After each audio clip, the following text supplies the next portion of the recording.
What do you believe right now that's making you feel this way? And when you analyse it, you realise how irrational you can be at times. Every single one of our major customers and minor customers all shut their doors overnight. It's not sales per se, but the outcome of it is because people get to know you, they get to see you. Making those efficiencies to maximise service profits as well as just product profits.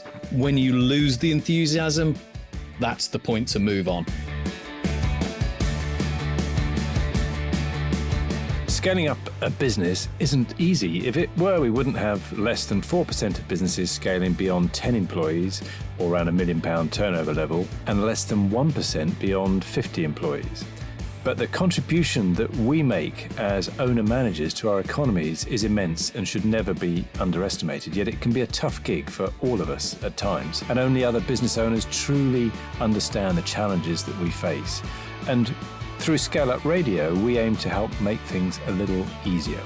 We interview guests who have been where you are now and may have faced some of the challenges that you are facing. And they offer their thoughts and advice on what has worked for them, as well as what didn't. And we've also combined many of the lessons from these interviews and also through working with hundreds of owner-managers over the last 10 years or so into a practical scale-up handbook that we've called the Entrepreneurial Scale-Up System, or ESUS. And it's for owner-managers like you and me as we navigate our own scale-up journey. And you can order a copy through your favourite online book retailer or by going to all the W's, esusgroup.co.uk, www.esusgroup.co.uk.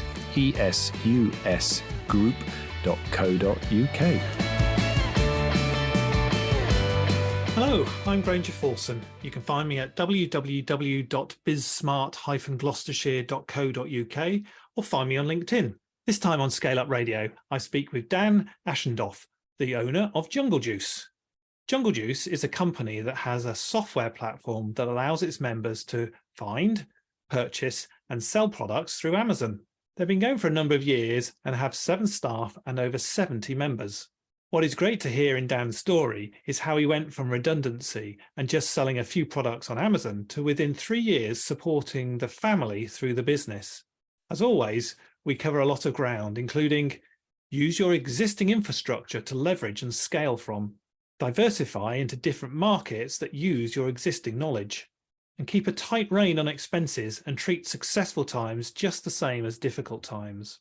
It is so illuminating, this conversation with Dan, that is how his key investment focus in his business is always to delight his customers. Also, Dan's focus on his long-term Big Hairy Audacious Goal, BHAG, having energy and looking after yourself is so key. As he stated, life is competitive, so you have to be. I know you'll get something out of this episode, so let's go over and listen to Dan.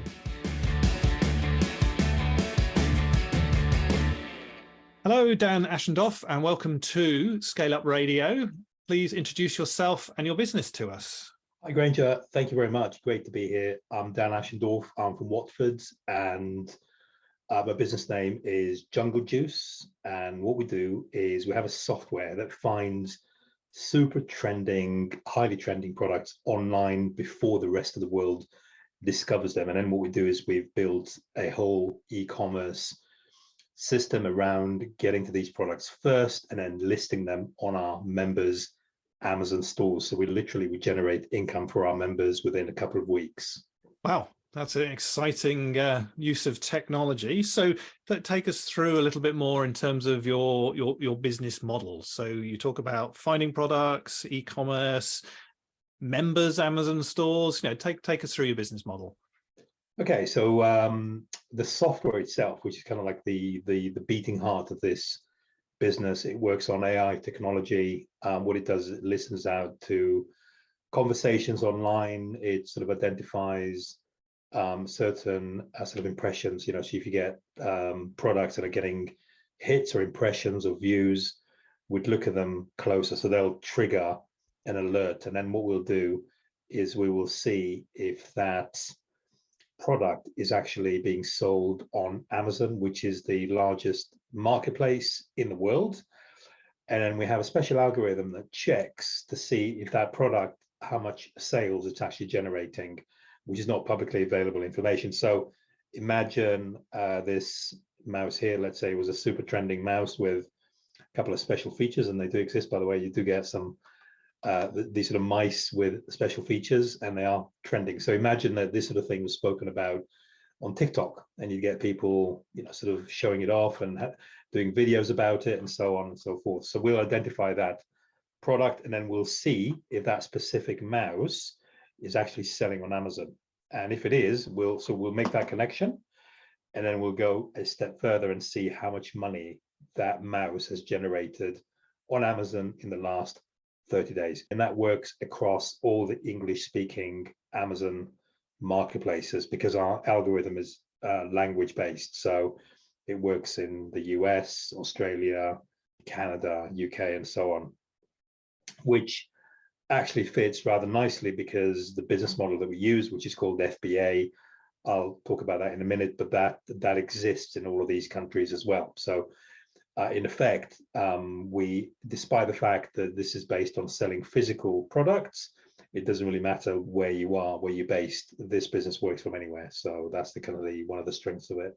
So that's the software side of it, and that's really kind of the beating heart. But that's just the intelligence side of the business, and then we move on to the execution.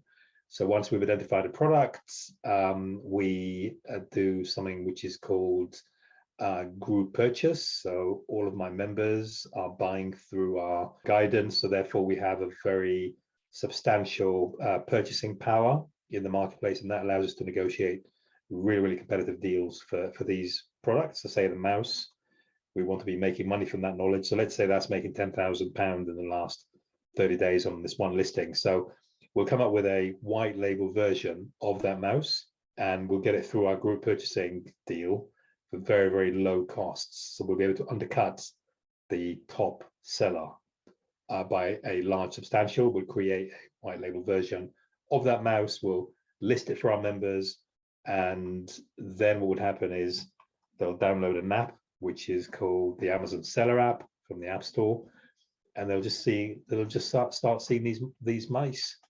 I think a plural for these kind of mouse is a mice, isn't it? Yeah, something like that. Should really look it up. Yeah, so they'll start seeing all the mice show up on the inventory, on the Amazon app inventory, and then a few days later they'll start seeing the sales notification. So it's pretty hands off for them. So that's, I think, the beauty of the business is the fact that it's hands off, it's current, it's trending, it's exciting stuff. So yeah, that's what Jungle Juice is about.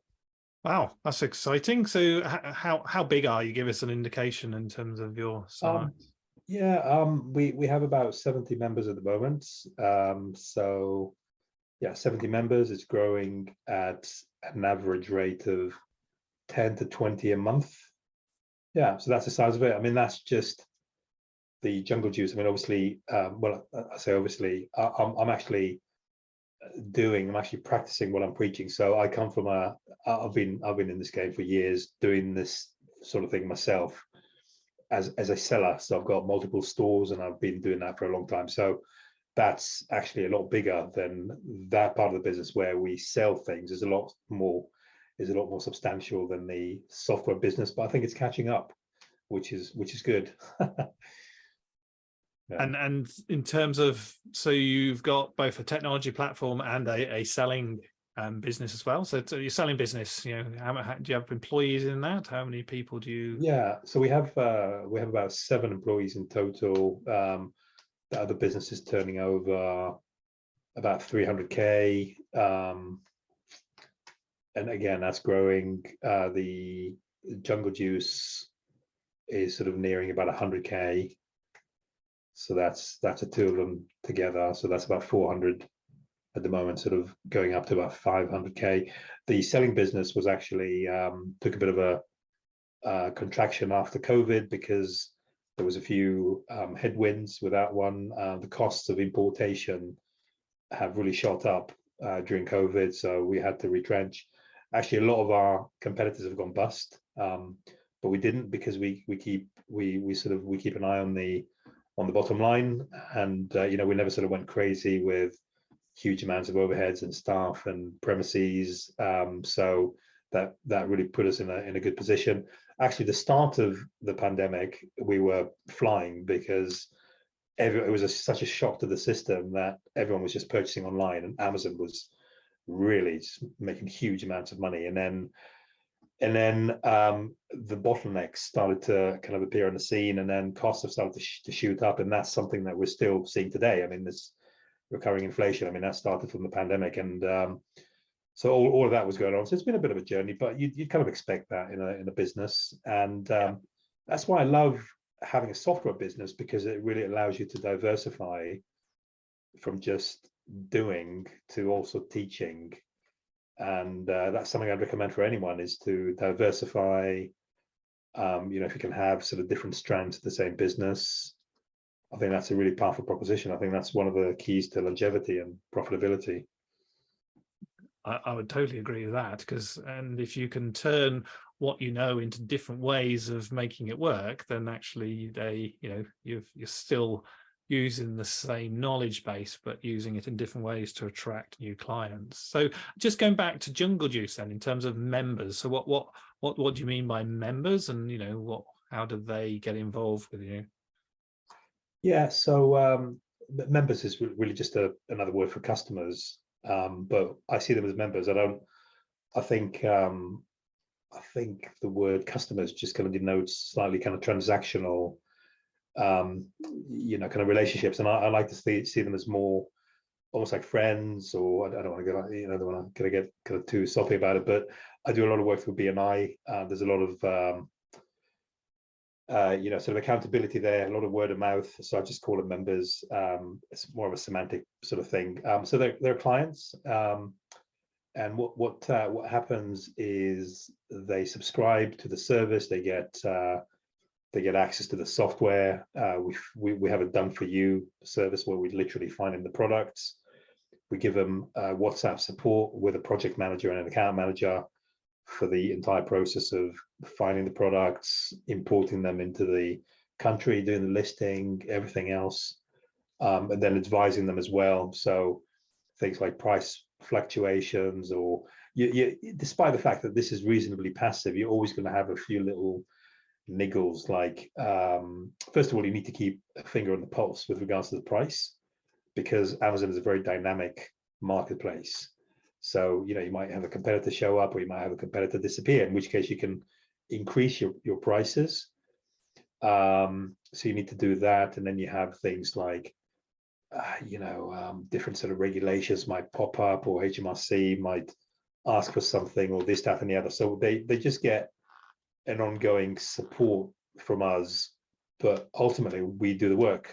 We find the products, we ship it, we list it, and that's the idea behind it, is to kind of get them to. I can't remember now if we spoke about FBA, the Fulfillment by Amazon, which is the kind of the main platform for this, but Amazon have got something called Fulfillment by Amazon, which is their way of luring sellers onto their platform. And I believe now that's other than the data centers that they have, this is the second largest generator of revenue and profitability for them, the third party seller business.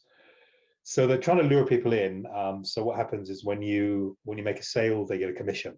So they're trying to make it as easy as possible for people to become Amazon sellers. So they literally do everything. They stock the goods, they package them, they send them out, they handle returns, they do all of those sort of things. So that's reasonably passive. But the problem you have is that to get to that business, you need to be finding the right products, and then you need to be listing and all of these sort of things. So that's really what we provide, is the kind of the gateway into that portal, in effect. So once you become an established Amazon FBA seller, you're pretty much cruising. If you have the right products and you have the right sort of marketplace credibility and so on, then you're fine. But to get to that level is where the problem is. And I suppose one way to look at it would be to kind of say that we get people to that position where they're in there, they're selling, and it's from then on it's pretty hands off.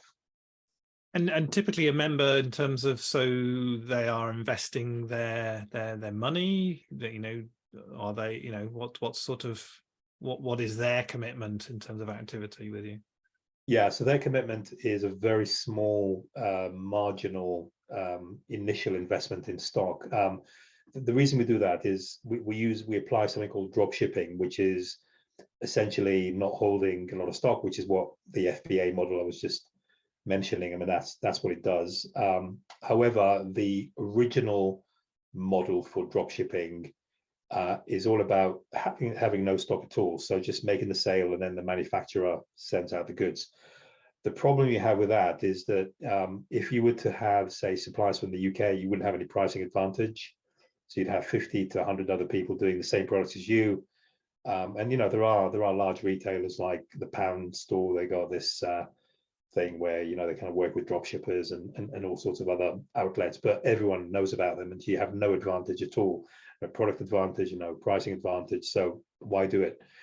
So then we look at kind of Far Eastern or American or whatever, or different, you know, sort of foreign based manufacturers. And then the problem you have with that kind of drop shipping is that if they were to do the fulfillment, then what would happen is it would take a long time to arrive, and people get very impatient, and Amazon don't like it because Amazon's all about, you know, same day delivery or next day delivery. And then you wouldn't have control of the quality of the goods. So what we're doing is a bit of a hybrid. So we're getting a very small amount of goods sent from the factory, from the manufacturer, straight into the Amazon fulfillment center. So the client doesn't have to worry about any of that. So what we do is we just start with a very small, almost like a seed kind of type, you know, just a very kind of small starter pack of goods that we've identified for them. And then when that's sold, what the client can do is it can just reinvest the total turnover, not even the profit. So let's say, I'll give you an example. Let's say we found a product, say that's going to be retailing for £20, and we source it for, say, £2, and we get 50 units of them. So the client has invested £100, say, in that product. Within a week, that's going to be sold, and then you've generated X profit.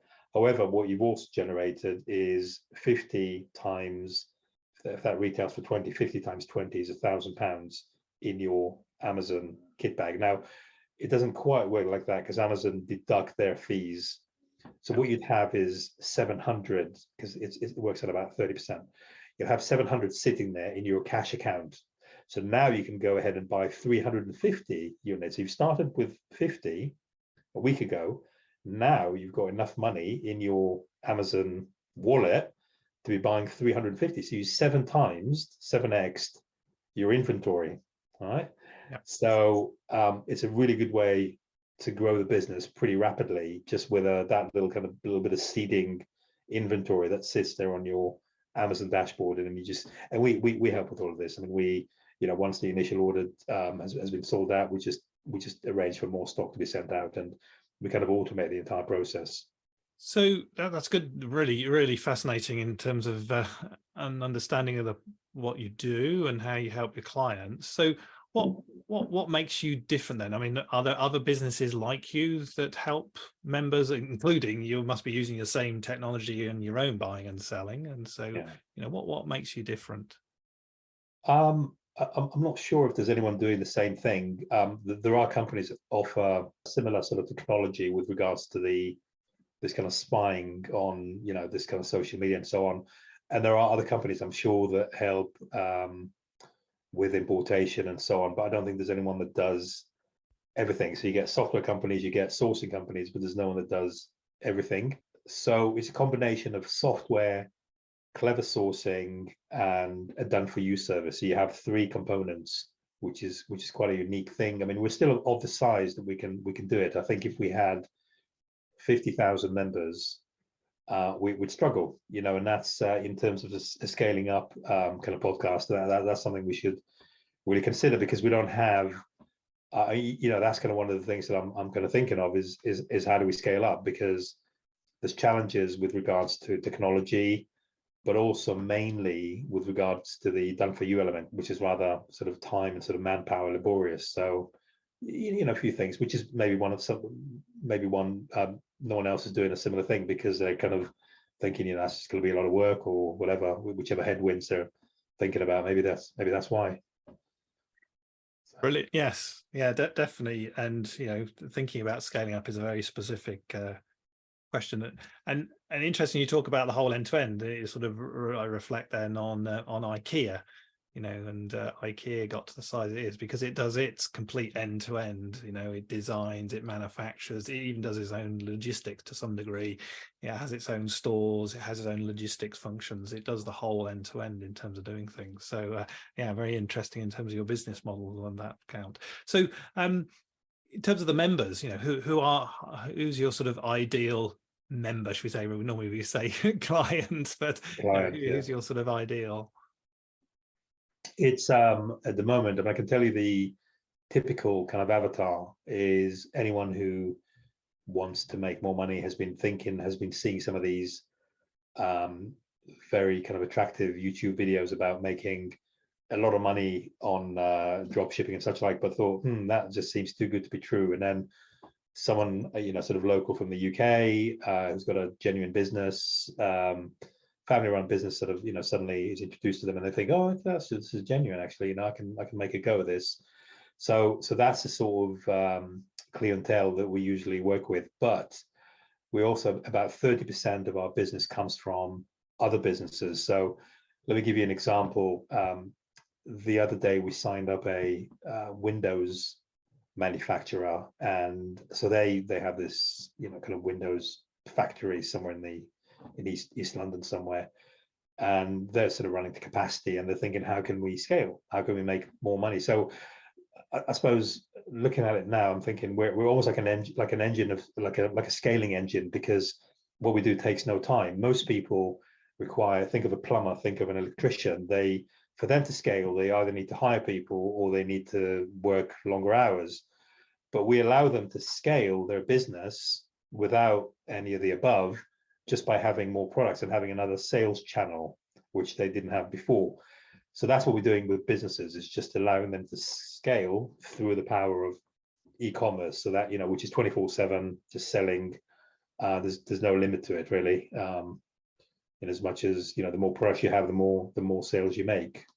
And so this Windows company, they're selling more Windows, or are they now just selling other products? Yeah. So yeah, I mean, their core that they sell, they manufacture, sell and fit Windows. Yeah. But now they're selling accessories, so little, screws, or it could be things that reflect the glare from wind, that kind of thing. So little accessories that can fit in a letterbox, small things that are easy to get from the Far East in a plane by air. So it takes a week to get here. You don't have to wait for 2 months for it to come by sea.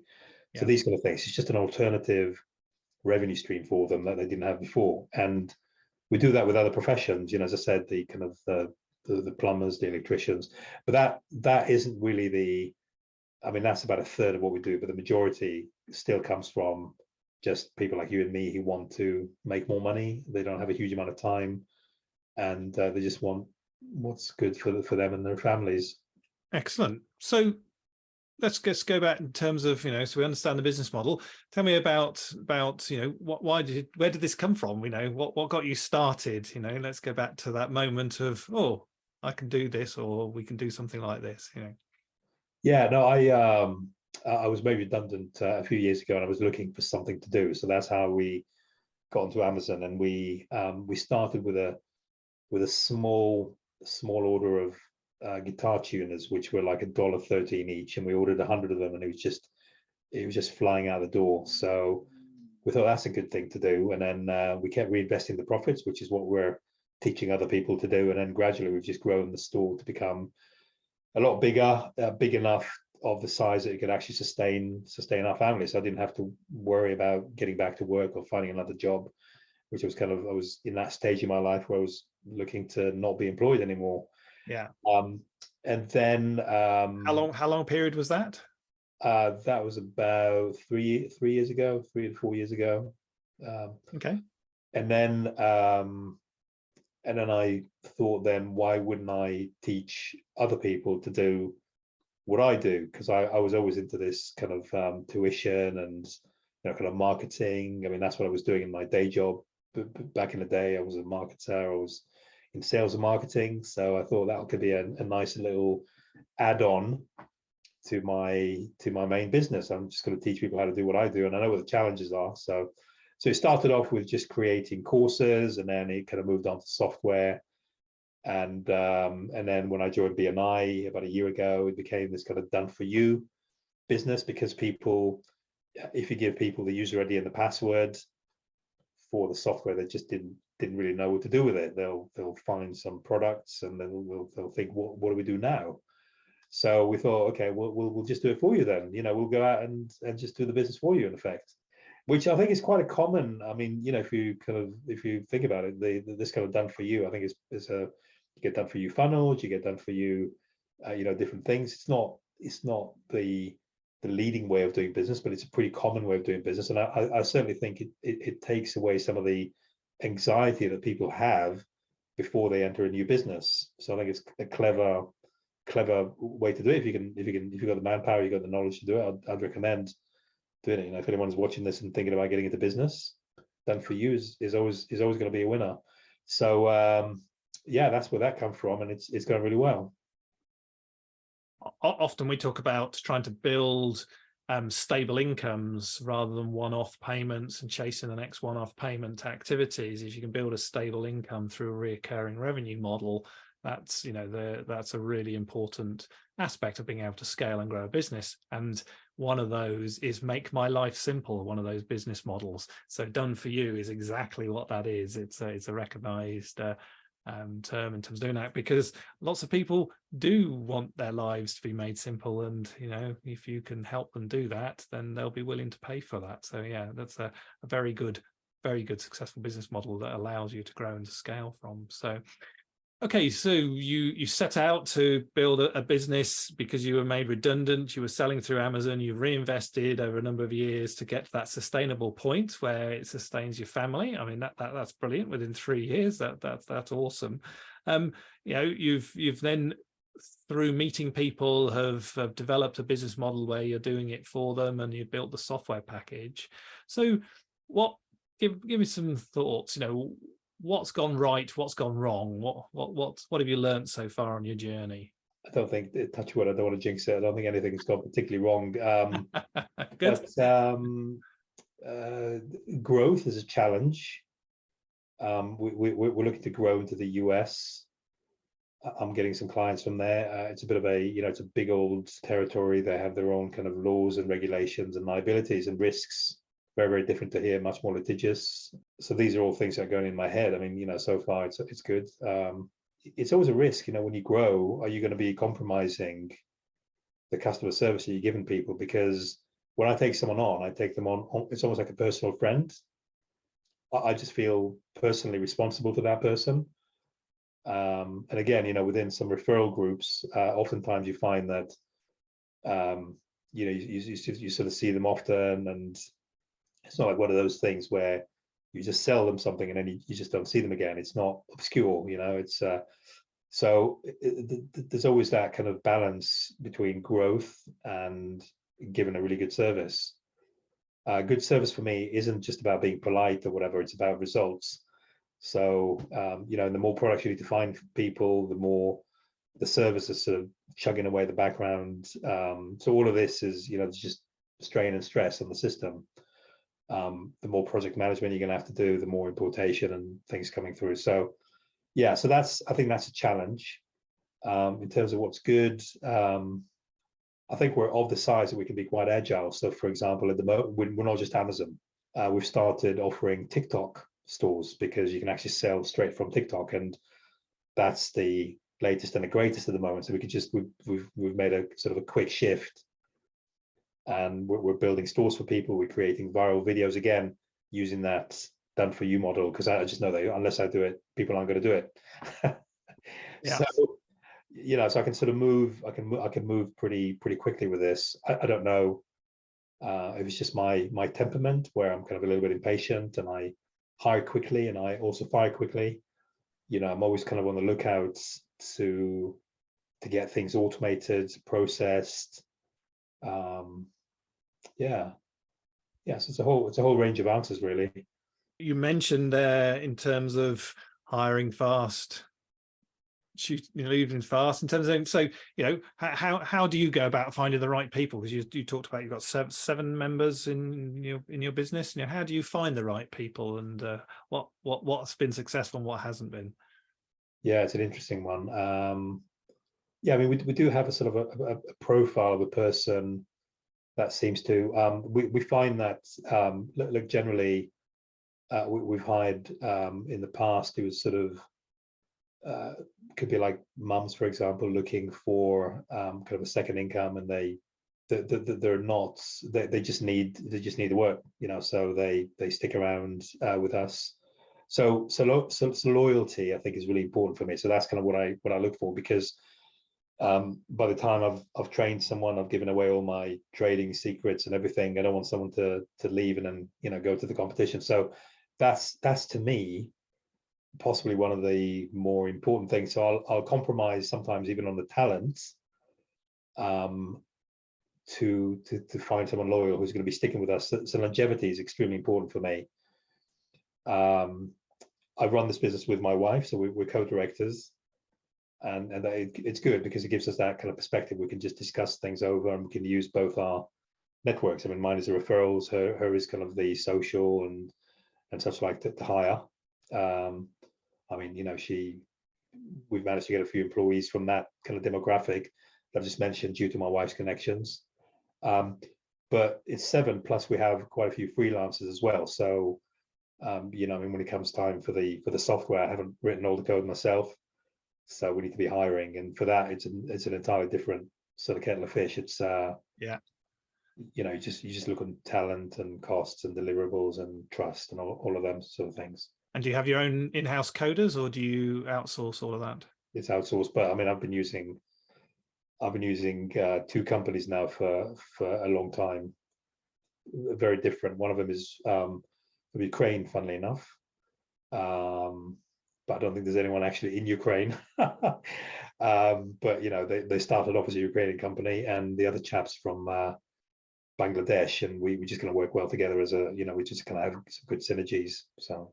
And how do you you talked about you and your wife in terms of how you've built the business. How do you make the decisions in terms of choosing the right things to do next or focus on doing next? Yeah, it's an interesting thing. So my kind of compass is usually sales and marketing. So if I spot a good demand, a good opportunity in the marketplace, and I would go towards it. I would gravitate towards it. So that's kind of my compass. It's not really technical, or the only thing I'm kind of looking at the moment is everyone's talking about AI and stuff, and I'm just kind of breaking my head thinking how can I capitalize on this. So that's a little bit of a technological sort of perspective. But there's a few things I'm working on. I probably shouldn't sort of mention at this moment in time, because they're not finished and they might not come to fruition. So but there are ways of actually sort of magnifying your products and sales just by finding a wider audience. I mean, as we said, you can teach people what it is that you do, and I'm doing more and more things, so there's more things for me to teach. Let's put it this way. And that kind of.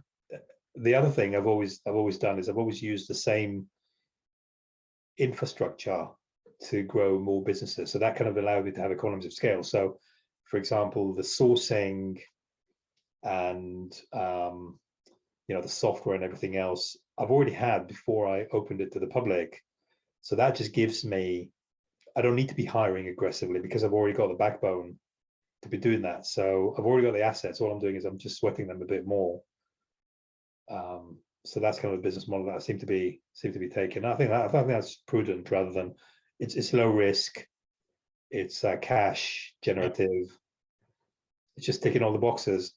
It's probably not going to get me to be a billionaire because it's not very investable in as much as it's kind of steady growth. It's reasonably fast but steady. Yeah. I mean, that's possibly something I have actually been someone said to me, you're going to be getting $50 million for this business, right? You're going to be, you're going to be doing it. You're going to be come up with a slide deck, and then provided investors can see a way to make 4 times what you're asking for, then they're going to give it to you, and all of this. And I'm thinking, yeah, great, but I'm not quite sure, but something possibly for the future. Yeah. So yeah.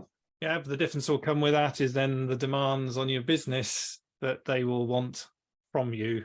Yeah, with all investment comes other caveats in terms of back boardrooms and structures that need to be put in place. But yeah, no, it's exciting, very exciting. Yeah.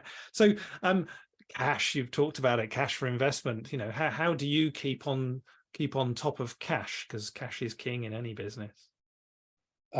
Just an accounting software, having a good bookkeeper, sitting with them on a monthly basis, inputting everything. We use Xero, so having a look at this. But and ultimately keeping a tight rein on expenses. So always treating, even when you got lots of cash sloshing around, always treating it as a kind of a low margin business, even though it might not be the Amazon one. The actual selling one is the margins are a lot less than the software one for whichever reasons. But it's good to have both, and that's one of the reasons I decided to diversify, is that it's not just the kind of putting all your eggs in the one basket sort of argument, but it's also different. See, one needs the other. They feed off each other, but they have different dynamics and different cash kind of generative capabilities. So but just always assuming that you don't know what the future holds, keeping a tight rein on expenses, but at the same time investing in research and development, and sort of not being mean about it, just kind of being efficient and good, and trying to delight the clients. Always trying to delight the client, because that's probably the best investment in the business. That's word of mouth, that's your marketing, that's your relationships. Wow, delight your customers is the best investment in the business. What a fantastic phrase. I think so. So lots of things going on. Mm-hmm. Always lots of ideas. I can see you're very creative in terms of what you're going to do and what's happening. So how do you manage to not get overwhelmed, or do you? And how do you then cope with it? What's your tricks? I think it's a combination of mindset. So I believe in having very kind of big, breathtakingly big goals, the ones that you feel butterflies in your stomach when you think about them. They need to come from a place of love, because if you're doing it for yourself, I don't think that people really get excited about the next Mercedes. Well, they might do, but for me, it's about getting my dad to retire. It's getting kind of looking after my daughters, and that just excites me. So so having big goals, that gives you a huge amount of energy. I think ultimately, to answer your question, I think it's all about energy. So provided you can energize yourself, then your capacity to achieving things is just limitless. It's like almost like inhuman. So I look after myself. I had a really bad COVID for various reasons, and after that I just stopped drinking alcohol. I mean, I still drink kind of no alcohol beers and all that kind of thing, but I don't have it. And I just personally, for me, it works well because my sleep is better. So, I keep fit, and all of these kind of basic things about looking after yourself. I think if you don't have that, you're just going to completely implode, frankly. So, that's something I'd kind of recommend for anyone, is to have strong, have compelling goals, think about energy, and look after yourself. So that would be my three kind of bits of advice. Brilliant. Oh, lovely bit of advice. Very, very similar to sort of what I do in terms of that, and I fully appreciate energy. And energy comes from what you do, not from food. Fuel comes from food, but not energy. So that's a very different way of thinking about it. So, sort of one or two questions now. What drives you crazy about your industry? If I gave you a magic wand, what would you wave over it and change? Well, in terms of the selling side of it on Amazon, for example, I find it there's a lot of Chinese sellers in there, and I just find that to be a little bit, it's not sort of a level playing field what's going on there, because the Chinese government is basically subsidizing their postage and such like. And I'm just amazed that neither Amazon nor HMRC are kind of recognizing it. There are some very kind of loose obligations about having to be registered for VAT for them, just to keep the level playing field, because we have to. So, which means that our costs are going to be higher. And if people from overseas are kind of getting into our marketplace and they don't have the same rules as us, I just think it's inherently unfair. I think it's supposed to be fair in theory, but I think in reality it's not. So that's one of the reasons why we had to come up with the software, because we're beating the crowds, and a lot of the crowds come from places like China, who pretty much treat the UK marketplaces as if it was Beijing. So that just, I think, but if we were to go to sell on Alibaba or whatever, we wouldn't get the same sort of treatment. So that kind of annoys me a little bit. But that's really the only thing. I mean, I think other than that, I think, look, I mean, it's a competitive marketplace, but there's nothing kind of untoward about it. That's just life. Life is competitive. Nothing you can do about it. Yeah, just making a note of that one. Life is competitive, so just get on with it, really. That's true, isn't it? I mean, what can you do? Yeah. Well, you can just deal with it. That's what life is. So yeah, brilliant. So, if we were to meet in 5 years' time, and we're looking back, we're having a coffee and we're looking back over the last 5 years, what does success mean for you, both professionally and personally, to say that was a great 5 years? Okay. So I'm going to share something with you. Shouldn't be, but I have a plan to be worth £100 million, which is through generating sort of cash using different means. It's not just from Jungle Juice. I mean, we have, as I said before, sort of magnifying kind of ideas. I'm not sure it's going to happen in 5 years, but it's through different sort of forms of investments. Ultimately, that's what I'd like to do. I mean, that's kind of my long-term goal. And do you remember what I was saying about having goals that really kind of take your breath away? And that is, to me, that's what it is. And I think it's a big enough goal to really get me excited and give me energy. So not sure it's going to be in 5 years. I can't tell you where exactly I'm going to be in 5 years, but that's where I'm going towards. So I might be a part of the way there, or I might be all the way there. I don't know. It's going to be a combination of sort of different sort of the fact that you're sort of generating cash using different methods. There's all manner of ways of doing it, but ultimately I think it's good to have sort of real assets as well, not just virtual ones.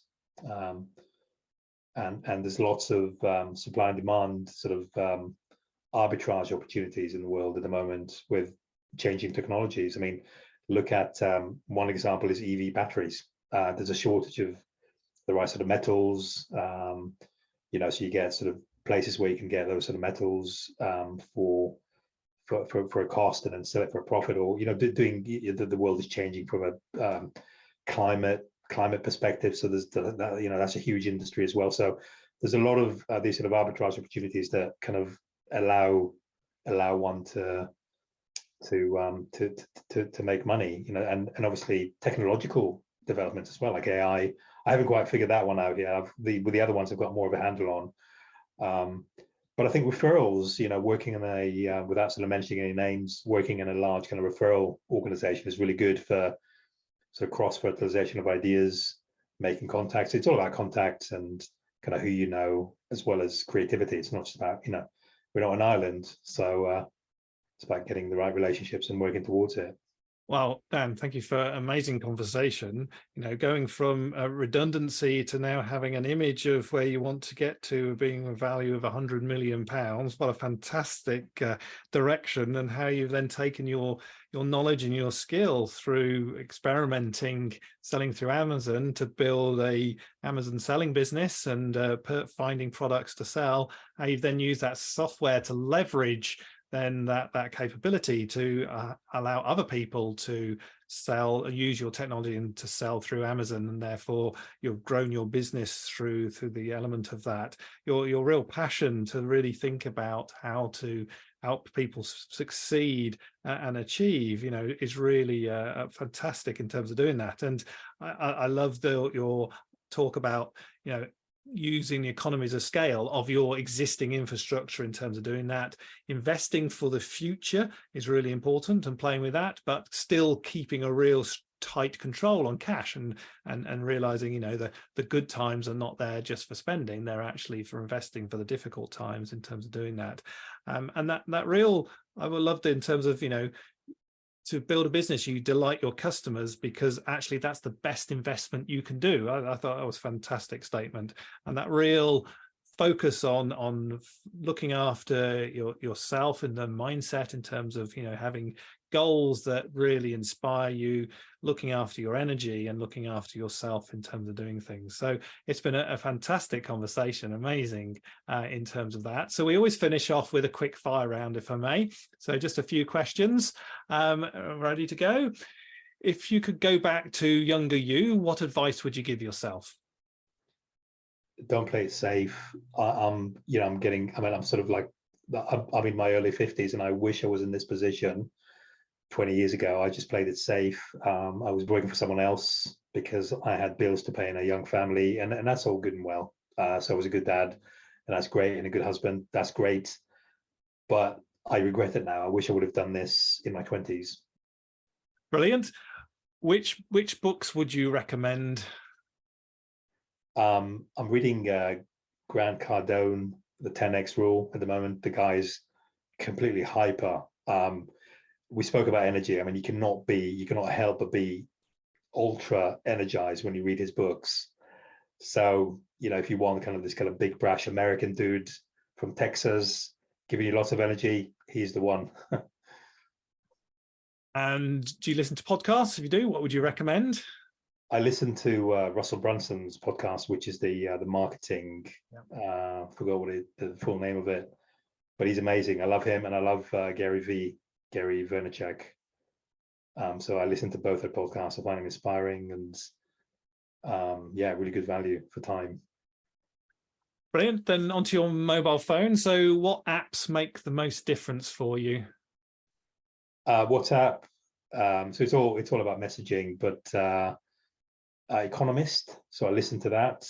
That just gives me insight. You know, what we spoke about, this kind of arbitrage, kind of reading the future, getting rich. I think The Economist is a great little resource for that, because it literally divines the future, and that's what that's what they're paid for. So a good one. I'm sure there's others, but for me that works. Don't know. I need to look at my phone now. I'm sure there's a few bits in there. That's great. And my favorite question of all: who's had the most influence on you as a business leader? Probably my wife. I think we're fortunate to complement each other. I'm kind of the marketer, and she is the account manager. So we just complement each other well. You need to have two sides of the business, you know, to be successful. And usually entrepreneurs are sort of being called upon to have that, but I think it's incredibly difficult. Yeah. I think you need to surround yourself, and what better than to have a family member. I'd love to get my children involved as well. I don't think they will. I've got one of my daughters is 19. She's at university at the moment. It's always a challenge, isn't it, to get the kids involved. But I think if you're fortunate enough to keep it in the family, I think you've been blessed. So awesome. What's your most successful marketing tactic or lead gen? I think face-to-face referrals. I've been doing a lot of list building, webinars, all of the kind of typical kind of Russell Brunson type, you know, click funnel things. Just put them in the funnel, and out they come the other end. Customers, I'm sure that works. But if you're looking for a fail-safe business model to grow your business, just find something that you're passionate about, and then talk to people about it face-to-face on Zoom. I mean, technology just makes it so much easier than it used to be in the past. Yeah. So face-to-face interactions, definitely. Brilliant. And finally, Dan, how can people get hold of you? junglejuice.academy. So www.junglejuice.academy.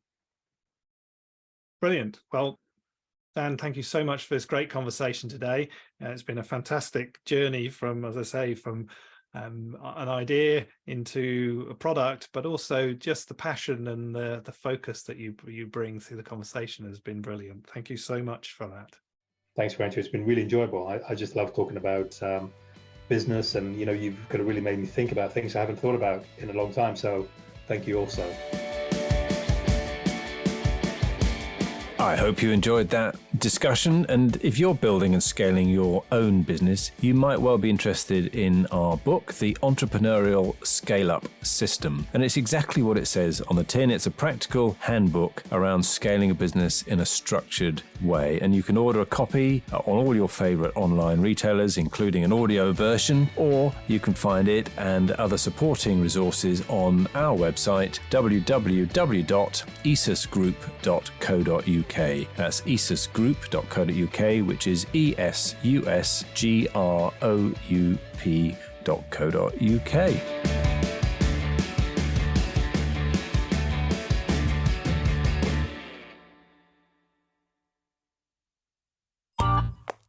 This has been a Monkey Pants Productions podcast.